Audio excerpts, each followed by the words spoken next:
Alan is a 30-year-old hardcore gamer who hasn't seen sunlight in weeks at this point, but who could blame him? He just finished playing a no-hit run on both Sekiro and Dark Souls at the same time. However, now that he's done with that, he needs a new game to play so he doesn't get bored. GTA 6 still isn't out yet, so he starts searching online for another game to play in the meantime, and that's when he comes across a game that never ends. Normally, you'd be concerned about the fact that a game just loaded onto his computer without permission, but he's too captivated to go back now. So he starts scrolling through the settings wheel to set the difficulty. He wants his gaming experience to be as traumatizing as possible, so he turns the difficulty all the way up to hell mode and picks the untested summoner class just to make it even more unpredictable. He then accepts all the terms and conditions without a second thought, but it turns out that there was a clause in there about transporting Alan to another world, so the next thing he knows, he's a newborn baby in the countryside. A year goes by like this, and being a baby isn't as bad as Alan thought it would be. He doesn't have to work or pay any bills, and he has good, loving parents taking care of him. His father's name is Rodin, and his mother is Theresia, and they seem like a lovely couple, but considering the fact that Alan set the game to hell mode, they're likely going to get the Wayne family treatment sooner or later. After Alan is put to bed for the night, he raises his arms and tries all the key phrases he knows in an attempt to open a status screen, because even though he's supposed to be a summoner, he has no idea how the whole summoning thing works. He decides to give it one last try before going to sleep, and this time, something really does appear. But it startles Alan so much that he screams, and his parents come running over to check on him as soon as they hear it, so he is forced to hide the book for now. After making sure Alan is okay, his parents leave his room, and as soon as they are gone, he pulls out his book again. He is so relieved that he finally gets to see his stats after a whole year of trying, and it's around what you would expect for a 1-year-old summoner. His summoning skills are all bottom tier, but the book says they will level up the more he uses them, so Alan decides to give it a try right now. From what he can tell, he's only allowed to summon H-ranked insects and beasts at his current level, but that seems ridiculously weak, so he isn't expecting much. Just then, the book flips to the message section, and Alan finds out that he received a letter from the god of creation of this world.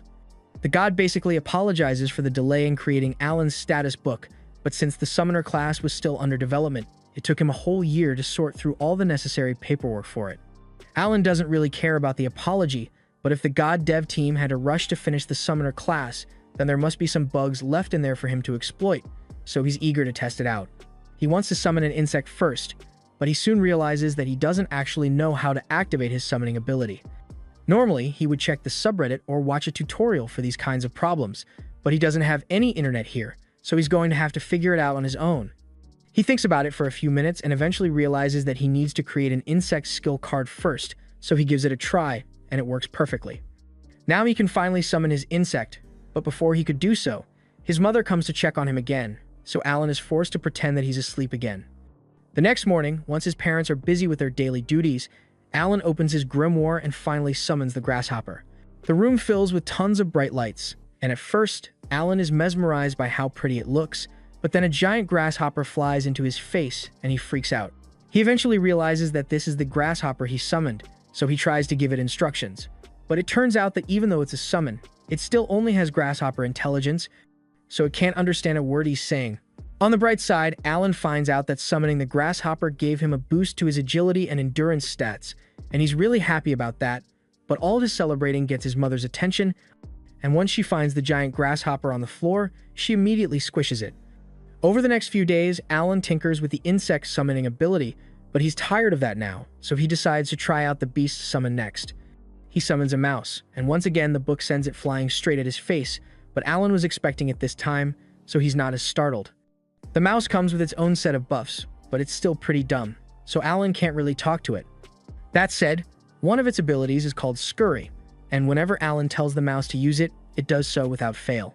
That said, this mouse's ability is downright useless, so Alan figures he will need to level up his abilities in order to summon some of the more powerful creatures out there. His grimoire says he's allowed to stock up to 10 summoning cards at once, and fortunately, the buffs for each summon stack as well. So if he stacks 10 mouse summon cards, his attack and HP go up by 10. This already makes him stronger than any regular baby, but he's going to have to level up his skills if he wants to become truly overpowered. Normally, this wouldn't be hard to do, but remember how Alan selected Hell mode because he thought the difficulty would be fun? Well, leveling up now requires 100 times the normal amount of experience, so he's going to be stuck grinding for a long time. Just then, Rodden returns from a long day of hunting, and he's completely covered in blood, but it's okay because it's not his blood. He explains that he just hunted a great boar with the other men from the village, and Alan seems really interested, so Rodden asks him if he would like to come see it. Alan excitedly agrees, so Rodden hoists him onto his neck and starts taking him towards the kill site. This is Alan's first time actually getting to see the outside world, so he's enjoying all the new sights, but it took a lot longer to get to the boar than he thought it would, so he ended up falling asleep in Rodden's arms. Once they arrive at the kill site, Rodden wakes Alan up to show him the boar, and Alan is stunned because this thing is absolutely massive, and I'm not even sure how Rodden managed to take it down in the first place. A few moments later, the villagers nearby notice that Rodden has come back, so they all start cheering for him because he is today's MVP. Alan asks if a great boar is really that strong, so Gerda explains that it is a C-ranked monster, and it usually takes at least 20 men to take one down, so they are pretty tough. This info is really useful to Alan because it gives him a solid benchmark on the strength gap between ranks, but before he can even think about summoning any high-ranked monster, Alan is going to have to start grinding XP to level up. 10 months of intense grinding later, Alan has finally risen to a level 2 summoner, and the bump comes with great perks like an all-around boost to his stats, as well as the ability to summon G-rank creatures and fuse them. But doing so requires a lot of MP, so Alan hurriedly eats his dinner to recover some mana and heads back to his room to try it out. Unfortunately, when he opens his grimoire, it tells him he still doesn't have enough mana to fuse any summons because his max MP is too low, so it looks like he's going to need to do even more grinding before he can try anything new. By the time Alan is 3 years old, he has finally raised his MP stats high enough to use his level 2 skill, and with the fusion section, he is able to create a G-rank bird which he names Chappie. Chappie's main skill is voice mimic, and it can basically copy any voice perfectly, making it perfect for distracting enemies. Alan was also able to summon a frog and a mole, and the frog's only ability is to jump up and down while flashing as a distraction, but the mole is a lot more active and can dig a giant hole in a matter of seconds. The G-rank monster skills are a lot more useful than the H-ranks, so Alan is finally starting to enjoy the gaming experience in this world, but it's still going to take a long time before he's strong enough to actually fight anything. And speaking of fighting, Gerda's daughter, Krina, comes looking for Alan because she wants to play with him. Krina's idea of playing is challenging him to a duel, and normally, this wouldn't be a problem, but she's way too strong for Alan to keep up with. He even went all out with his summoned buffs just to give himself a fighting chance, but he's still no match for her. By the end of the day, Alan and Krina return home, and apparently, while Alan has been grinding his XP this past year, Rodden and Theresia were getting busy because she's pregnant again. Since his mother can't do much physical labor anymore, Alan volunteers to help with the harvest to make things easier for Rodin. He is sure he can do it because with all his buffs, he pretty much has the strength and stamina of an adult now. But Theresia and Rodden don't think it would be fair to make their son work, so they tell him he should just stick to doing basic house chores and playing with Krina. Rodden reminds him that he will eventually grow up and have to get a job, so he should enjoy his time as a kid while he doesn't need to work. Alan is a little upset about being turned down at first, but then he remembers that farm work is unbelievably grueling work, and no father would want to force their 3-year-old to do that kind of work, so he agrees to let it go. Rodden is glad to see that Alan understands, but as they continue with dinner, Theresia recalls seeing Alan in the backyard throwing rocks at a tree a little while ago, so she asks him what that was all about. Alan says he was just practicing for self-defense in case a monster attacks their home, but in reality, he was trying to see if he can learn skills aside from summoning by repeating an action over and over, but he didn't have much luck with that. Rodden is impressed by Alan's work ethic and says he can't wait for his appraisal ceremony.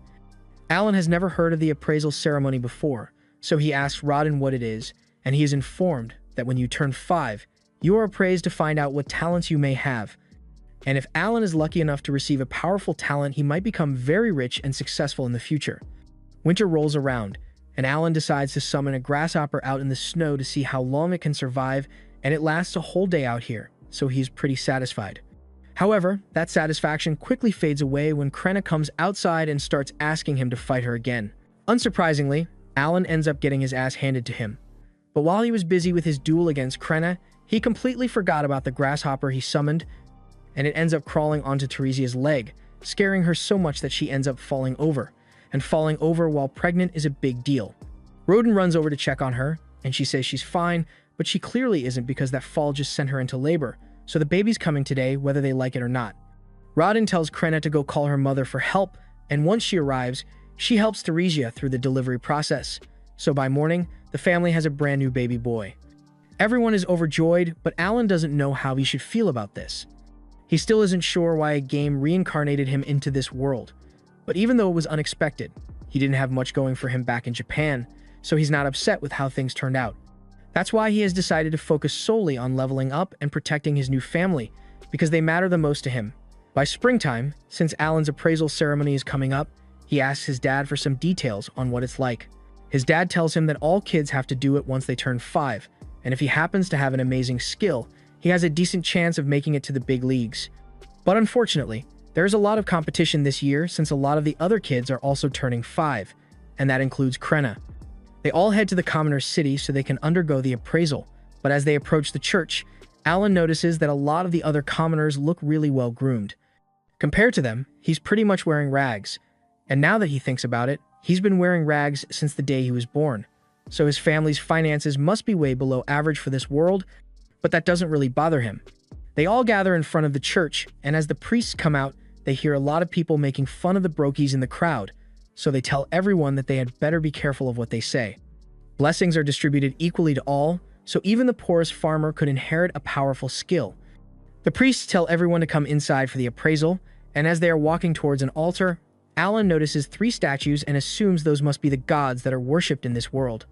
One of which is Elmea, the god of creation, and now that Alan thinks about it, Elmea was the one who sent him that apology letter for the class development delay. The first up for appraisal is Palomas, the son of the village chieftain, and he is instructed to place his hand on the crystal ball over there to display his stats.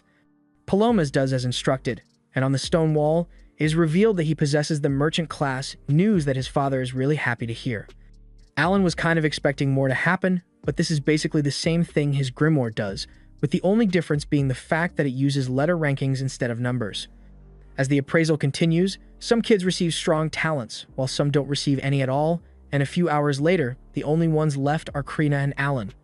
Krenna is up next, so she excitedly runs up to the ball and puts her hand over it, but it suddenly starts glowing with an intense, blinding light.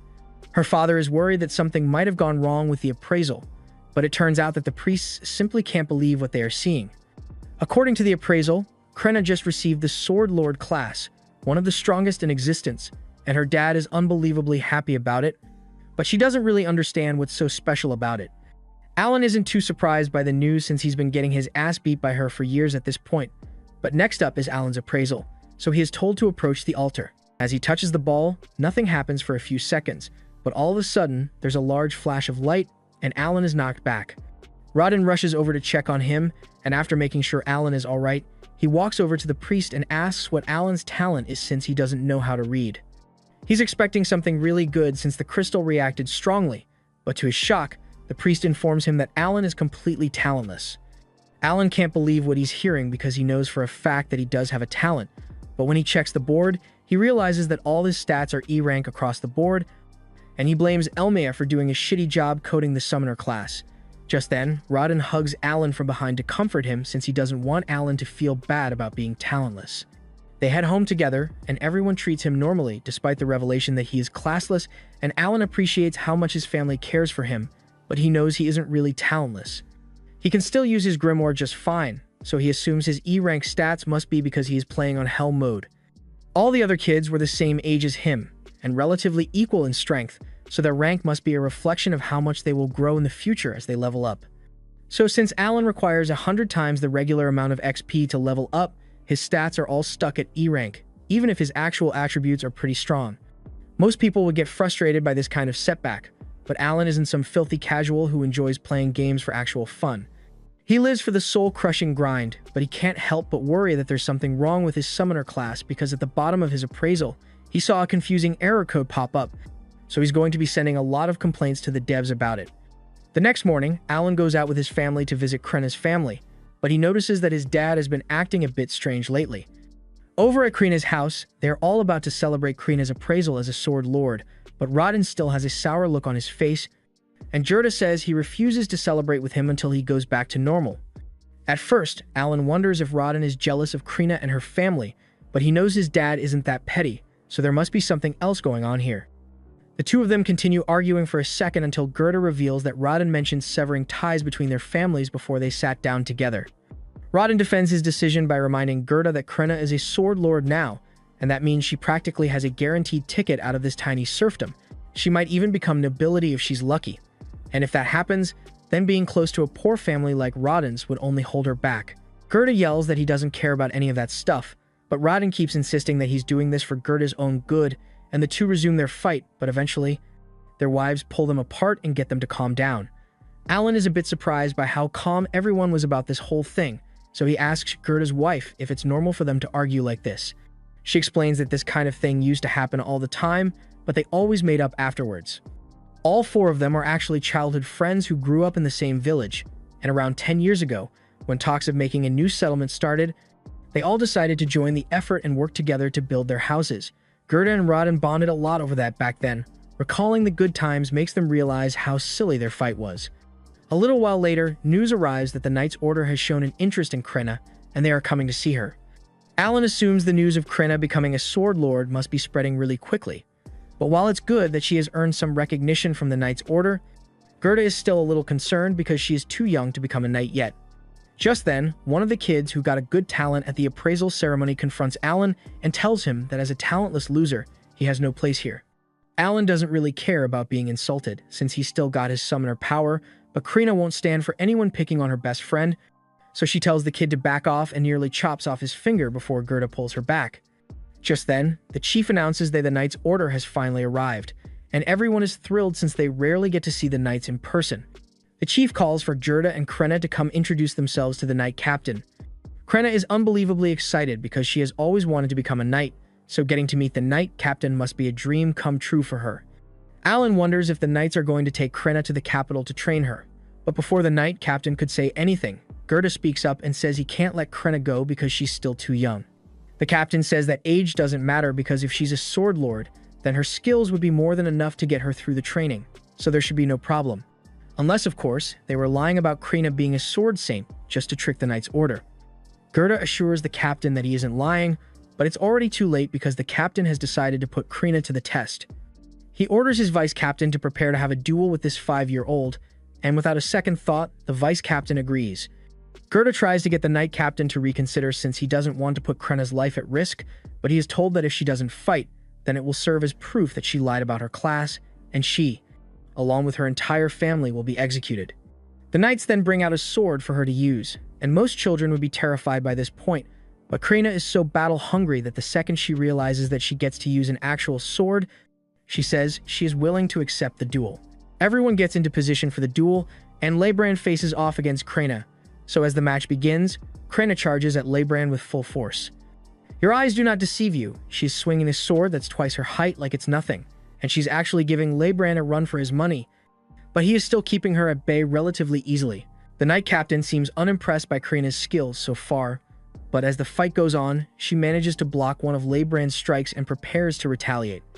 However, Leibrand punts her across the street and into one of the walls. Gerda is enraged by the way his daughter is being treated, but before he could do anything about it, he is pushed to the floor by the knights, along with Alan and Raden when they try to interfere. Alan thinks this is completely unfair, because whether Krenna is a sword lord or not, an adult is bound to have more battle experience than her. However, all of a sudden, Krenna gets back on her feet, and she's got a menacing aura surrounding her.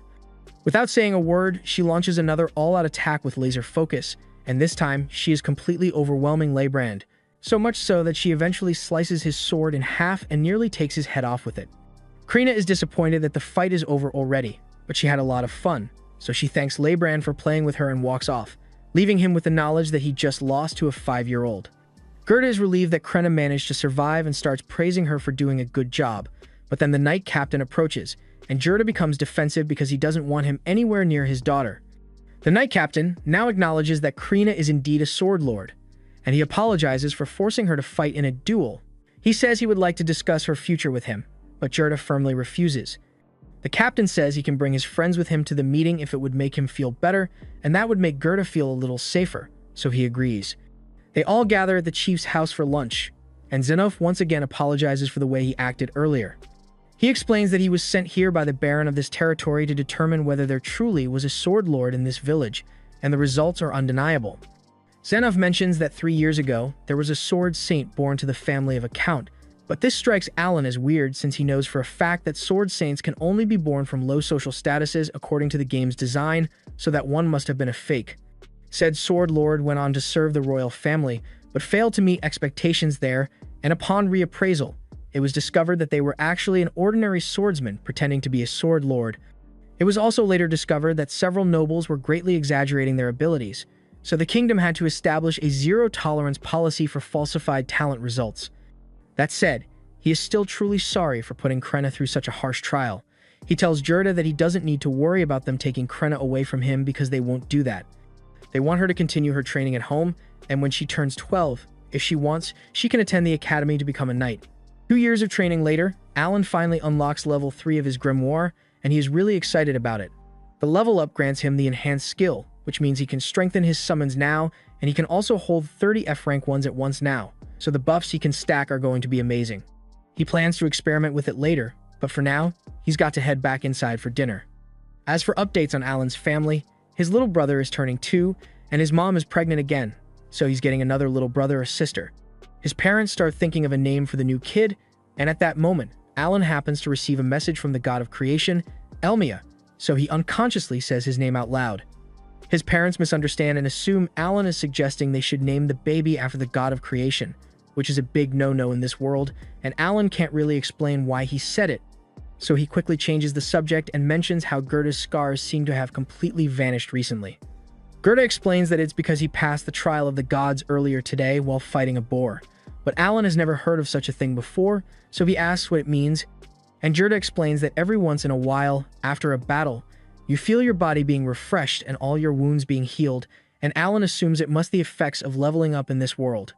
Gerda is a strong warrior, so he must level up quite often, but as for Alan, even though his grimoire is level 3, his body is still only level 1 because he hasn't fought any monsters yet, and if he wants to grow stronger, then he's going to have to engage in battle. However, that's easier said than done, because he isn't allowed to leave the village without permission. The only exception to that rule would be hunting expeditions, but the second Alan tries to bring up the idea of joining the next hunt, his father turns him down because he doesn't want Alan putting himself in danger. That night, once everyone else is asleep, Alan opens his grimoire to read the message he got from Elmia, and he already has a good idea of what it's about since he left a strongly worded complaint after the appraisal ceremony. Long story short, Elmia apologizes for the technical bug that made Alan appear talentless during the appraisal, but it has been fixed now, so the next time he gets appraised, his summoner class will show up. It also explains that all of Alan's ranks show up as E rank because of his Hell mode difficulty, but in reality, he is a lot stronger than E rank, so a separate stat section has been added for him. Alan takes a look at his new stat sheet, and it's a lot better than he thought it would be. He's got a bunch of S and A rank stats, which is about the same as what Krenna got, so he is satisfied with the results of all his efforts. Now that he's done with that, he decides to begin experimenting with his new abilities, and the first thing he wants to try is the enhanced skill, so he summons a grasshopper card and uses the skill. The effects of the skill boost the stats of the grasshopper directly, but it doesn't affect the buffs granted to Alan by extension. He decides to summon the grasshopper to see what a boosted summon looks like in person, and as it appears, it glows for a few seconds to indicate that it has been boosted. Aside from that, not much else is different, but before Alan could test out anything else, his mother suddenly comes in to check on him, and as soon as she spots the grasshopper, she freaks out and squishes it. The next morning, Gerda gets ready to go hunting, and while he's gone, Alan heads to the backyard to do a little more testing with his grimoire. He has attempted a bunch of different combinations in an attempt to unlock a new summon, but so far, nothing seems to be working, and he's done with his last pair of viable cards. Fortunately, this time, the fusion is successful, and he receives a new card, but he's not sure it's going to be useful since its description says grass. On the bright side, it looks like the grass summon grants him an MP buff, so he can use it to increase the number of summons he can perform throughout the day. He then summons the grass card to find out what it's like, and an apple creature pops out, which leaves him even more confused than he was before. The apple doesn't have any combat skills, but it does possess a skill called Aroma, so Alan asks it to demonstrate, and it suddenly sinks into the ground before sprouting a stem. The stem does indeed have a wonderful aroma, but just then, Alan's mom comes to check on him again, and he tries to get the apple to hide itself, but it doesn't seem to be listening, so she ends up spotting the stem.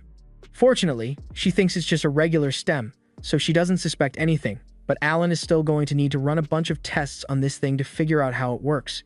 Later on in the day, Alan is training with Krenna as usually, and even with the extra buffs from his level up, he is still no match for her strength. But Krenna does notice that Alan has gotten a lot tougher. He is surprised to hear that, so he takes a look at his stats and realizes that his sword mastery stat is already at level 3 thanks to all the training he does with Krenna, and he is really happy that his skill is improving. Now that he thinks about it, he also recently got a dog summon that has a bite attack, and he would love to try it out, but he doesn't think it would be fair to use it on Krenna. After that, Alan spends the rest of the day throwing rocks at the tree in the backyard in hopes of awakening a new skill or something. But it hasn't been going well so far, so he's starting to feel like this is a huge waste of time. He also hasn't had a chance to do any other training since he has to look after his brother most of the time. Mash tells Alan that he's bored of throwing rocks at the tree, so Alan apologizes and says they can do something else after he gets a few more reps in. While Alan is preparing for his final tosses, Mash suddenly notices a bunch of saplings growing next to the house, and he is amazed since he doesn't recall seeing them there yesterday. Those saplings are the results of Alan activating a ton of apple summons at once for the MP buff, and thanks to the buff, he is able to fully restore his MP in 5 hours instead of the usual 6, so he can use over 15% more mana per day now. By nightfall, everyone gathers for dinner as usual, but Gerda isn't back from his hunt yet, which is really odd. Especially since they didn't intend to go deep into the forest today. Teresia is obviously worried, but she's trying to stay optimistic about the situation. However, all optimism goes out with Window and on CD. She hears the sounds of the panicked hunters carrying Rodden's body back home. Rodden was apparently injured during the hunt today, and just by looking at him, it's clear that he's lucky to be alive. He got hit by one of the boar's fangs in the gut, and while the other hunters managed to cauterize the wound to keep him alive, he's still on the verge of death. The only reason he even managed to last this long was thanks to the healing herb they gave him on the way here. Teresia is surprised to hear this since healing herb is really expensive, and she doesn't understand how they managed to get their hands on some. So Gerda explains that when the Knight Captain apologized for the way he treated them, part of the apology was a bag of gold coins, which is what they used to buy the herbs, but it wasn't enough to completely heal Rodden. The other hunters all start yelling about how this whole thing is those commoners' fault. But all the noise wakes Mash up and makes him start crying. So Alan takes him back to bed, and the rest of the hunters decide to leave, to give the family some peace and quiet for now. Once everyone has calmed down, Alan asks about what happened, and if a commoner is really to blame for it all. Gerda explains that a few days ago, he and Rodden were summoned by the village chief and told that they should allow the commoners to join them on their next hunt. Boar meat is a valuable commodity, and while most of it has to go to the Baron, the rest is split amongst the people involved in the hunt. They sometimes trade it for other goods, but aside from that, it's difficult to get any decent boat meat unless you hunt for it yourself. Despite this, no commoners have ever volunteered to be part of the hunts, and it's because it's an extremely dangerous task. There are casualties every year, and even more injuries, so for commoners usually avoid getting involved. But since Rodden recently became famous as a legendary hunter, many commoners got the impression that as long as Rodden was around, they could just let him handle dealing with the boar while they reaped the benefits afterwards, so they asked the chief to include them in the hunts. Rodden and Gerda were against the idea, but they couldn't refuse an order from the chief, so they were forced to let the commoners join, and it went just as bad as they thought it would. During training sessions, all the commoners were slacking off, and when the time finally came for the hunt, the moment they actually came face to face with a boar, they all got scared and dropped their weapons as they ran away. This completely broke up the hunting party's formation, but as if that wasn't bad enough on its own, one of the commoners fell over while the boar was chasing him, so Rodden instinctively stepped in to protect him, but he got skewered in the stomach as a result. The others eventually managed to slay the boar, so Gerda says he will bring the share of meat meant for Rodden by tomorrow, but there's not much else he can do to help. And Alan feels like a total loser because up till now, he had been focusing on only leveling himself up instead of actually helping his family. By the next morning, Rodden regains consciousness, and everyone is happy that he is alive, but Alan is still deep in thought. He had been treating this world like a game this entire time, but to the people that live here, this isn't a game.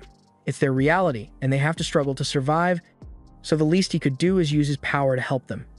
A little while later, Gerda returns with Rodden's share of the meat as promised, and he is relieved to see that Rodden is awake, but he's still in terrible shape, so he's probably not going to be able to hunt anymore to prepare for winter.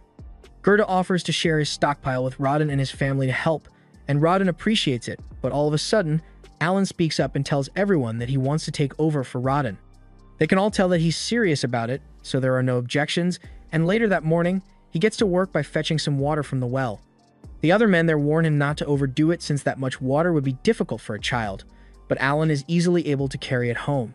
Till now, he had been hiding the effects of his stat buffs, but with everyone already focusing their attention on Krenna since she's an upcoming hero, it should be fine for him to stand out a bit. After he's done fetching water, he heads out into the fields with Gerda to harvest the potatoes. Gerda demonstrates the best method to pull the potatoes out of the ground, and he assumes Alan is going to struggle with it, but to his surprise, Alan is able to do it one-handed. He harvests 3 baskets of potatoes in no time, but after all that work, he realizes that more than half of these have to be given away to the Baron, and that's really unfair. He's trying to figure out how to get more food for his family, but all of a sudden, the chief shows up, and he's here to apologize to Rodden. It was partially his fault that Rodden ended up like this, so he wanted to make things right, and he also brought the guy who caused the accident to apologize as well. The guy doesn't seem like a bad person. He was just too scared to think straight back then, and he accepts full responsibility for the situation. Rodden isn't really mad at him, but he tells the guy to be more careful next time, and he promises not to make the same mistake twice. Later on, Alan heads out into the fields and clears out a wide area because he came up with an idea. He summons a bunch of frogs and has them use their provoke skills to lure out some potential prey. However, instead of the few ducks that he was expecting, he actually ends up attracting a monster bird. At first, he thinks it's best to run away while he still can, but then he realizes that it would really help his family if he defeated the bird.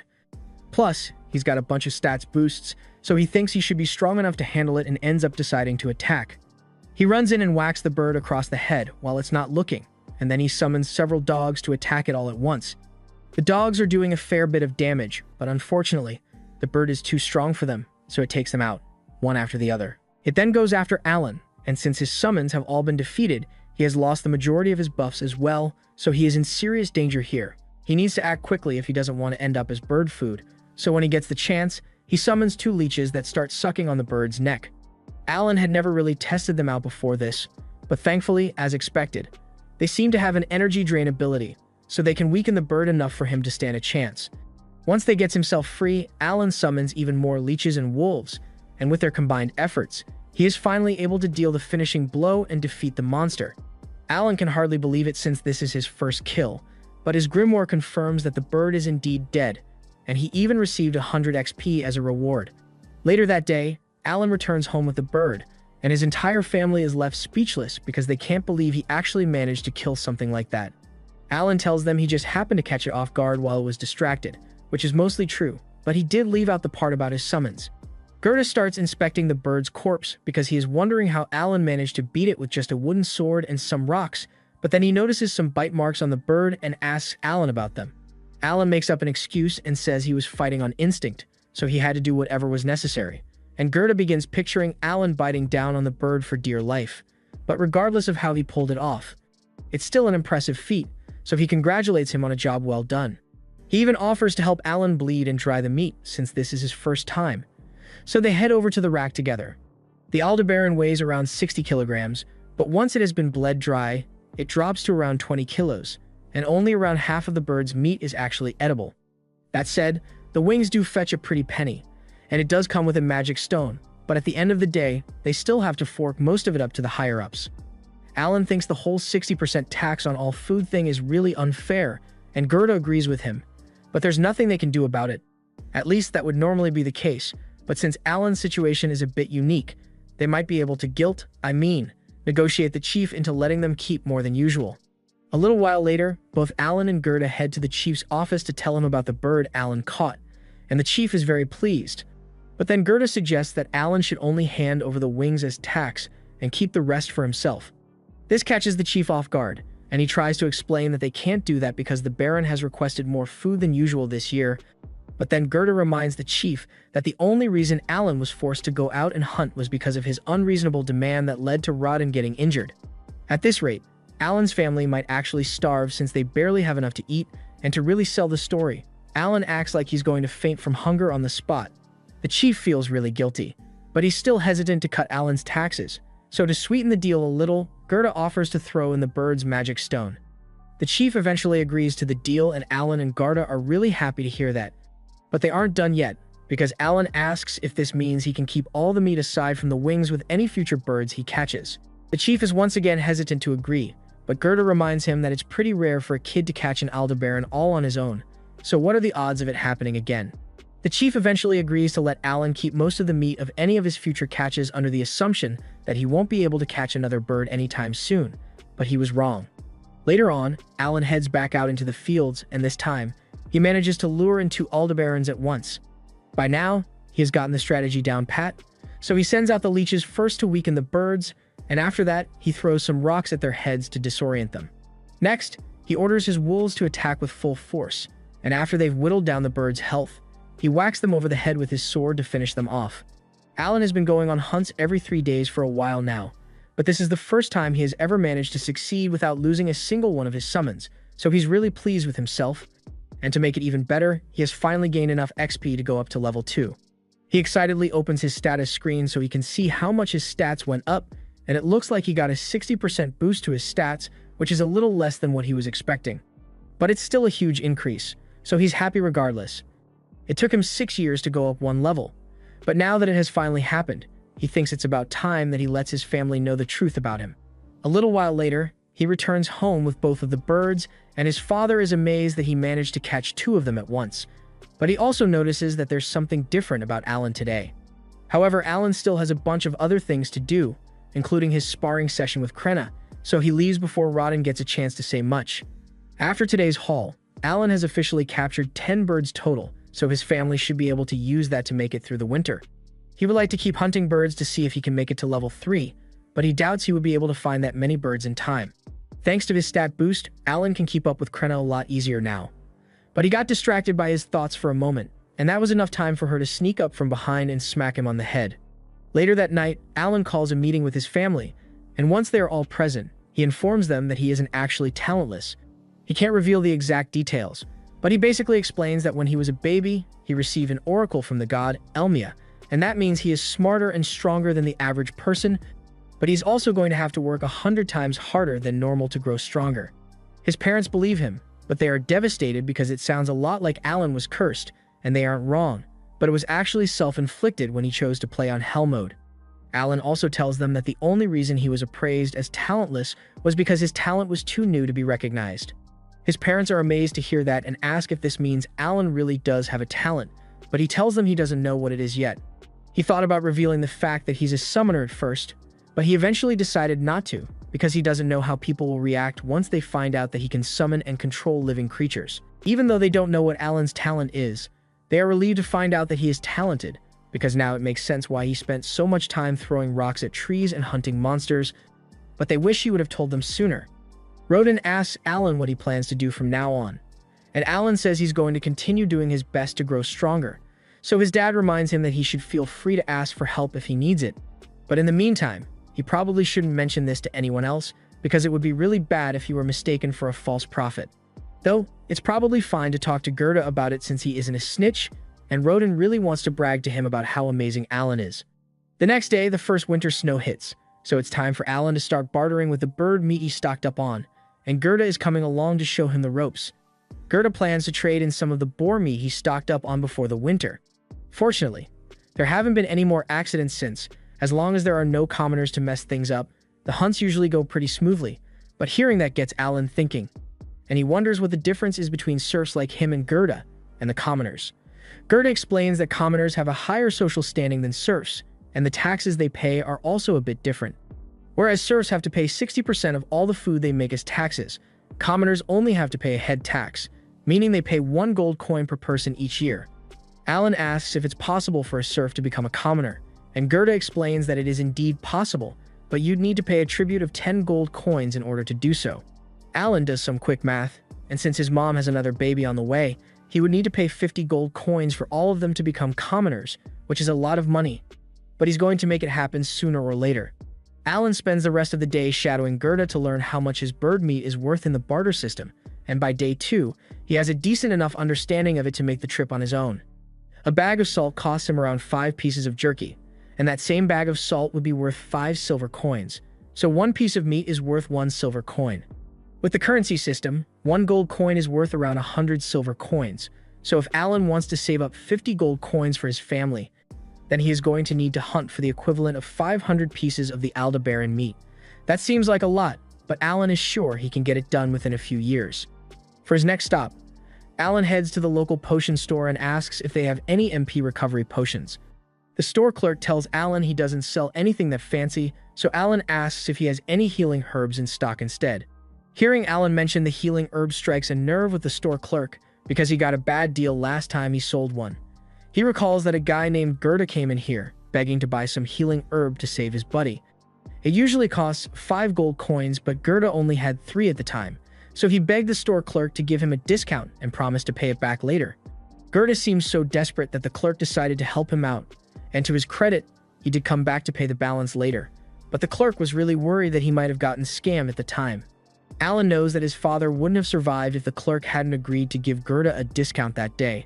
So he thanks him for his kindness and offers him a piece of bird meat as a gift. Later on, Alan is walking through the streets when he spots a weapons shop, and he is surprised that a single weapon can cost as much as 50 gold on its own. But while he's minding his own business, all of a sudden, Dagura comes out of nowhere and picks a fight with him. He tries to assert dominance and convince Alan to become his minion, but Alan isn't going to let that kind of disrespect slide, so he sets his baggage down and pulls out his wooden sword before pointing it at Dagura.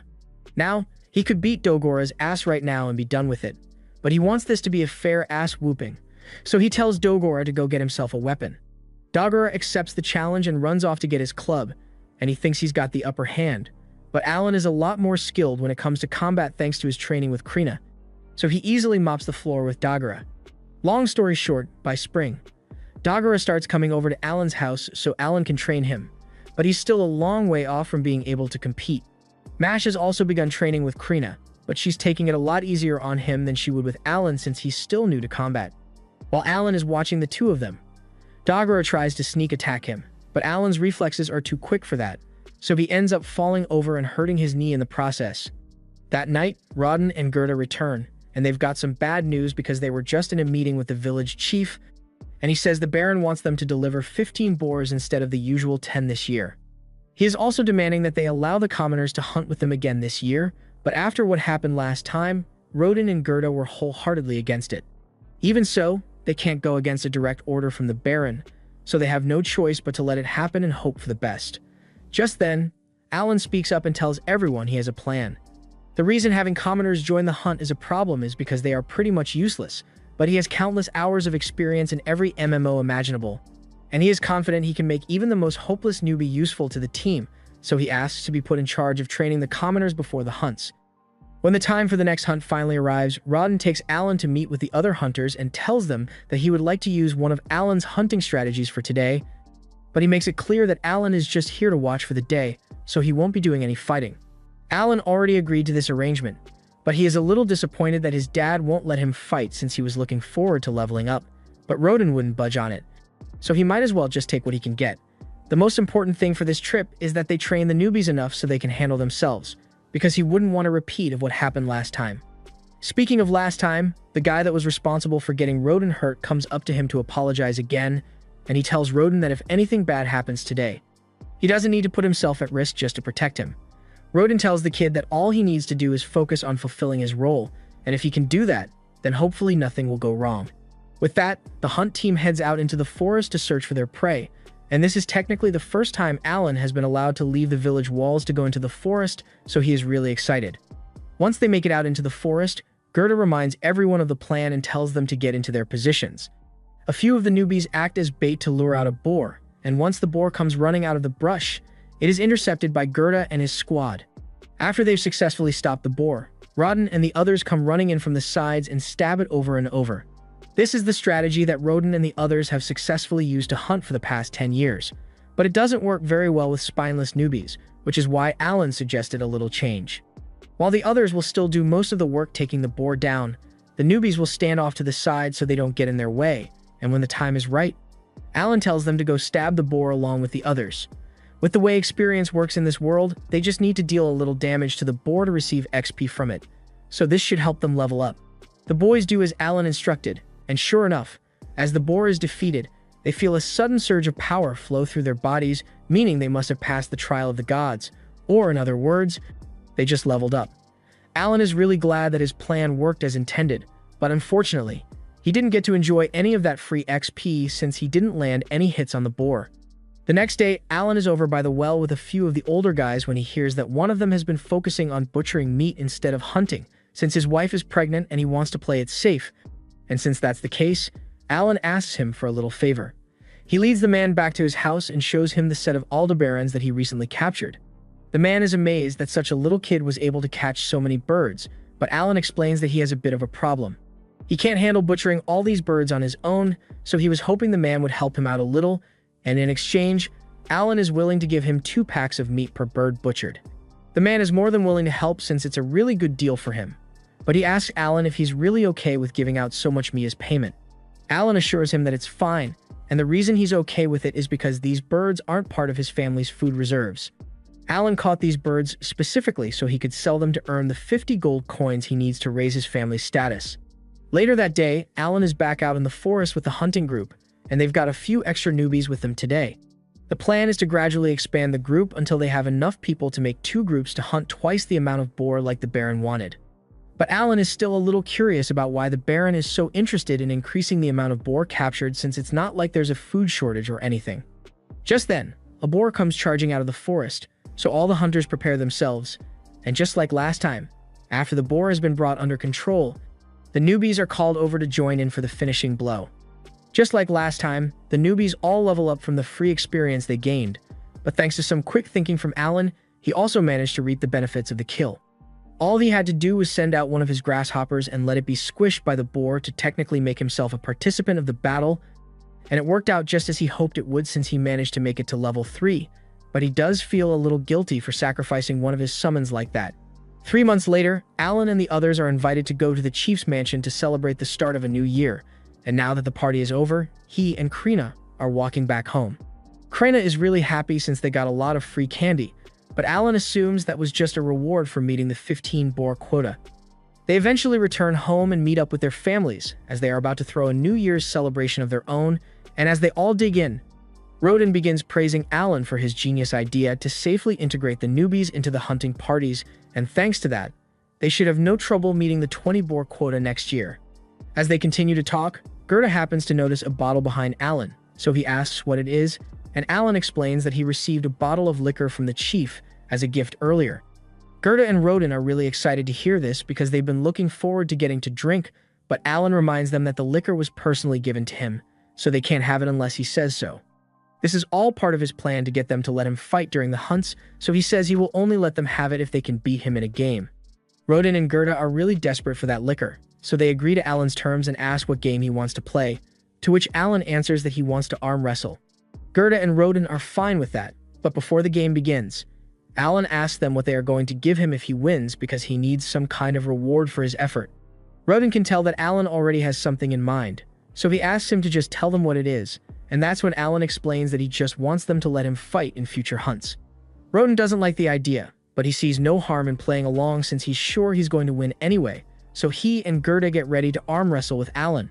First up is Gerda, and he seems pretty confident that he won't lose a contest of strength against a 7-year-old, but unfortunately for him, Alan has stocked up on every strength buff available with his summons, so as the match begins, Alan matches Gerda's strength and eventually manages to overpower him. Gerda can't believe he lost, but Rodin kind of expected as much considering all the amazing things Alan has been doing lately, but he is still confident that Alan won't be able to beat him like he did with Gerda, so after a short break, Rodin locks arms with Alan. Just like with Gerda, Alan matches Rodin's strength at first, but this time, Alan actually ends up getting overpowered and losing. He assumes Gerda must have strength somewhere around D rank, which means Rodin's must be around C rank, so it makes sense he couldn't win. As promised, he hands over the liquor, but he swears he will get strong enough to beat Rodin someday. Later that year, Alan finally manages to level up his summoning skills again, and now he's got access to a bunch of E-rank summons. He's still going to need to do some experimenting to figure out what kind of summons he's got now, but he has more than enough MP to spare for a few tests. The level of buffs provided by E-rank summons is bound to be stronger than that of the F-rank ones, so Alan is certain he would be able to beat Rodin in arm wrestling now. But before he could run off to go challenge his dad, he notices an extra feature in his grimoire, and it says, Storage. Alan taps the icon and his grimoire opens to a page with a black square on it, so he assumes this must be the storage skill in question. He decides to test it out by throwing a rock inside to see how deep it is, but after the rock goes in, he doesn't hear it hit the bottom. He reaches his hand in to see if he can feel the inside of the storage space, and as he does so, he gets a mental image of the rock he threw in earlier. He decides to try throwing even more things inside, and basically, as long as it can fit through the opening in the book, there is no limit to how much the space can store. But this seems a little too broken to be a random skill he unlocked, so he has a lot of questions. After all, something like infinite storage is a top-tier skill, so he really doubts the devs would go handing it out without a reason. Most of the time, whenever you receive a useful-looking item or skill, it is usually because you're going to need to use it in the near future. So Alan needs to figure out what the intended use is supposed to be. That aside, he also wants to try out his new E-rank summons, so he tries calling one out, but nothing happens. Alan is surprised that it didn't work since he's sure he has enough MP for the summon, but that's when the system informs him that he will need E-rank magic stones in order to summon an E-rank monster. He had no idea he would need magic stones for this, but as luck would have it, he just so happens to have a stash of magic stones he got from killing a few rabbit monsters around the village, so after retrieving them, he heads outside and tries to summon the E-rank insect again, but it still doesn't work. This is when he recalls the storage space and decides to try throwing the magic stones in there to activate the summon, and that seems to do the trick. So Alan is able to summon a beautiful butterfly, although it's a lot bigger than he thought it would be. Just then, Alan's mother comes over to check on him, and considering how squeamish she gets around bugs, Alan doesn't want to risk finding out what will happen if she spots a giant butterfly, so he hides behind his back while making up an excuse to keep her from getting suspicious. He then decides to head out into the fields to try out his next summon, and it's a good thing he did because the summon turned out to be a saber-toothed tiger, and it's really scary in person. He then tries to fuse the butterfly and the tiger to see what he will get, but nothing really happens. He then tries throwing a few more magic stones into storage, and that seemed to do the trick, but he's going to need a lot more magic stones if he wants to try more summons. Later that night, while having dinner, he asks his dad if there are any more rabbit monsters in the village, but Rodden tells him all the rabbits are gone. They dug a ditch around the village a few years back to get rid of most of them since they are pretty dangerous to have around kids, but if all the rabbits are really gone, then Alan is going to need to find another way to gather magic stones. The next day, during training, he decides to ask Palomas about magic stones, and he is informed that they are mostly used to power magic items, but the E-rank ones are seen as practically useless, so it's pretty common to just find them scattered across the ground. Alan hadn't even considered the possibility that he could find the magic stones on the ground, but now that he does know, he's got a lot of scavenging to do. A little while later, Alan has managed to gather enough magic stones to unlock all his new summons, and he can already imagine how powerful he will become if he keeps progressing. Because his summon ability allows him to fill out all the roles of an average party all on his own, so with countless beasts at his disposal, he will be unstoppable. This was the end of episode 5. Subscribe to not miss the next part.